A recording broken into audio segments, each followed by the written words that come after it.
Dr. Brandon Zaslow, a research associate and mentor for the California World Language Project, presented a keynote speech on Monday, July 24th for the World Languages Summer Seminar 2023, along with his research partner, Sina Azizi. The pair presented a brand new and innovative project, bringing artificial intelligence to the classroom.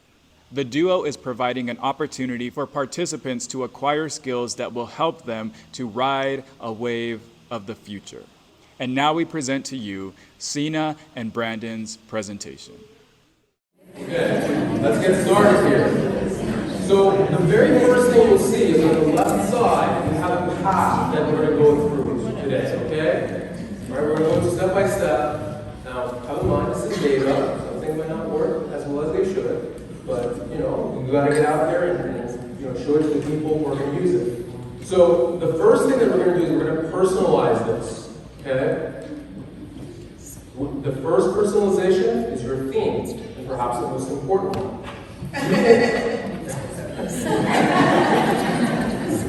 You can change your theme by simply clicking, dragging, and all of a sudden, you have an entirely different theme. As you can see, there was a lot of thought that went behind every single element. Because, as you see here, if I go home, everything changes again. And these are not like the other ones. Everything is unique, and it's meant to represent what that experience should look like in terms of getting those students to remove those limiting. Because the moment they enter here, well, they've never seen anything like this. Is this even an educational tool? Let's find out. So I'm going to select the team. Let's see.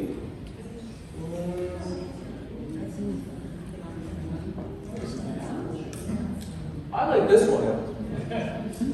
It's very Zen-like. So I think I'm going to go with this one. You guys can go ahead and select your name. I'll give you guys another minute or two. I can see everybody has their own unique name. That's great. Are you using a trench?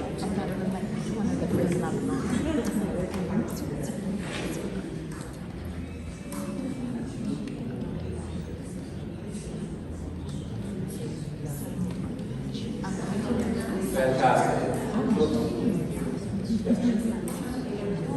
All right. So the next step that we're going to do is we're going to select our mode. Okay. Click here, and we can go from a dark mode to a light mode, just like that. And eventually, we're going to add, of course, dynamic, so that it changes your preferences on your computer. But for now, you can just select it from this page here. I'm going to go with the light theme on this one. It looks better.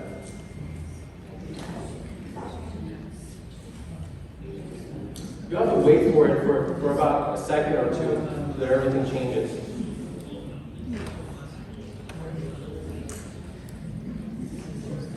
All right. Let's go to the next step. And here, you can change the text size.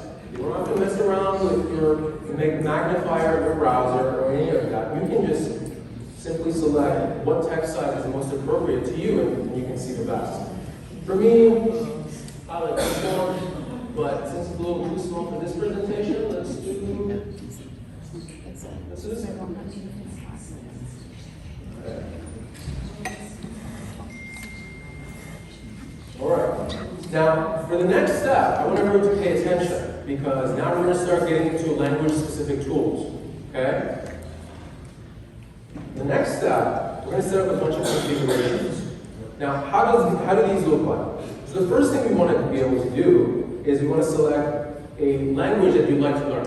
Ideally, this is a language you already speak outside of your native language, which I'm sure all of you here do, because that's how we're going to be able to test it, and you can kind of see what's going on. So I'm going to choose, what should I choose?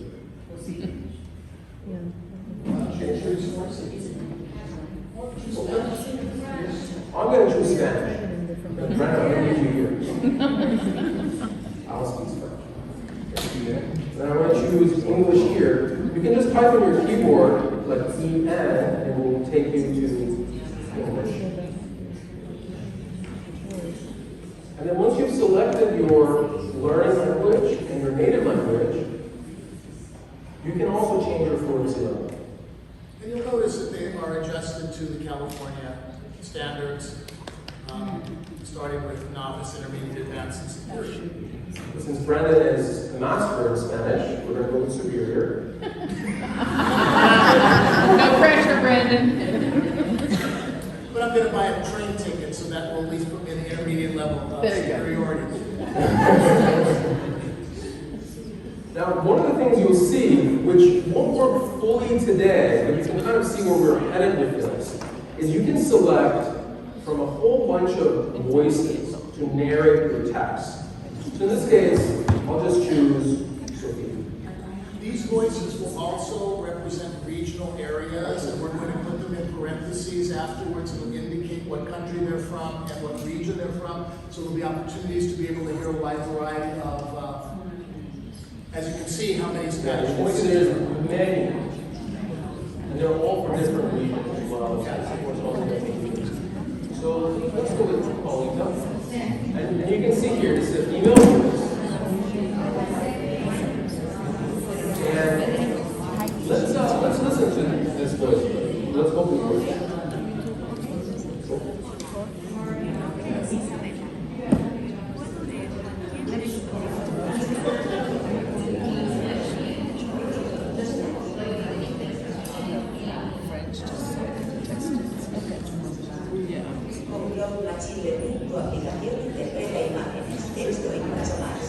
Let's try again.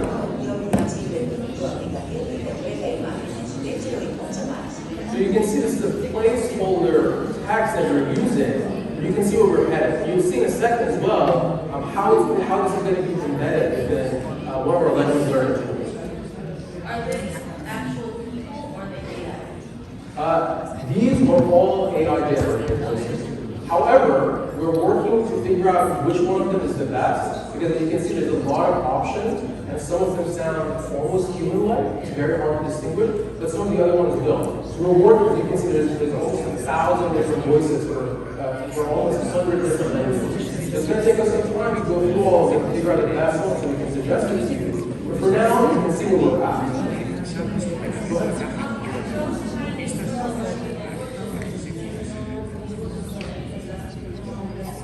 I think Mandarin is not supported at this time. I can check and get back to you.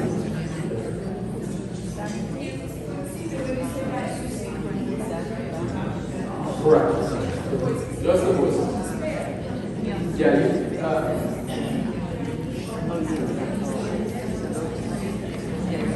alright.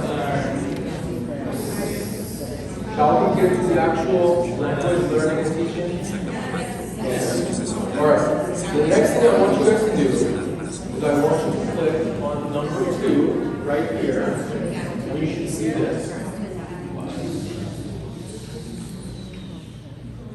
Go to number 2, and then you're going to see this.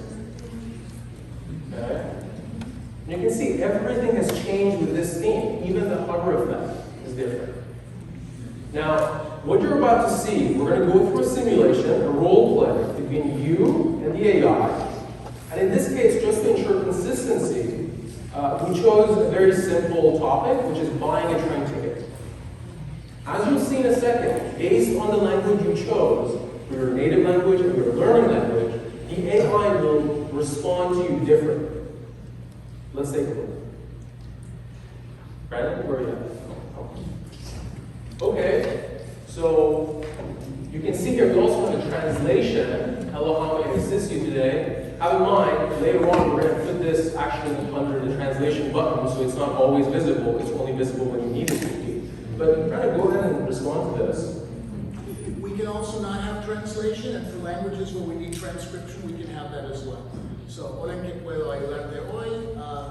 Now, go ahead. So once you write in the text box, don't press that button.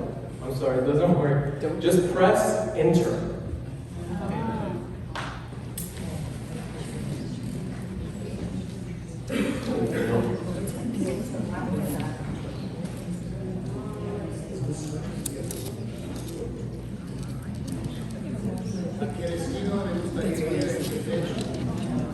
So you can see we have a little bit of glitch here. We have a bit of Farsi in the beginning.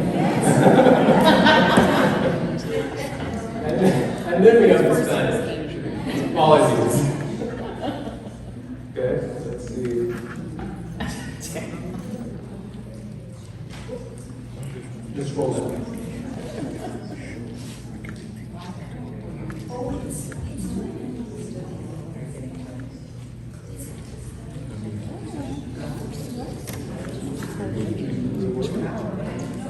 Mine's responding to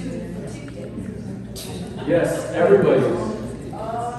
We're all trying to buy a ticket, okay? The train station is going to be very busy, I know, but bear with us. So I have a question. When you learn the language that is not the English alphabet, like Korean, Yes. will that be embedded in? Absolutely. So what you can, let me actually explain to you this way.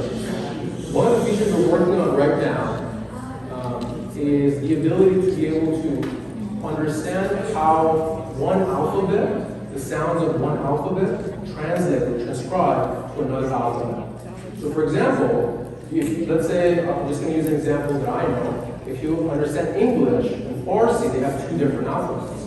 And so what we're working on, and some of you might be able to see this working, but you have to be able to get it to work consistently, is that you can get the alphabet from Farsi that says, in Farsi terms, how the English words should be said, or vice versa. So in your case, Korean, you speak English, I assume, right? Yeah. So let's say you will understand English and you want to learn Korean, right? So you can have English tell you how to say the Korean words with the phonetics. And so that's one of the things we're working on that allows you to not only just translate, but also transcribe. The team shared countless ways that UFlow will help teachers and students to reach their learning goals. We are excited to see the future of this innovative program.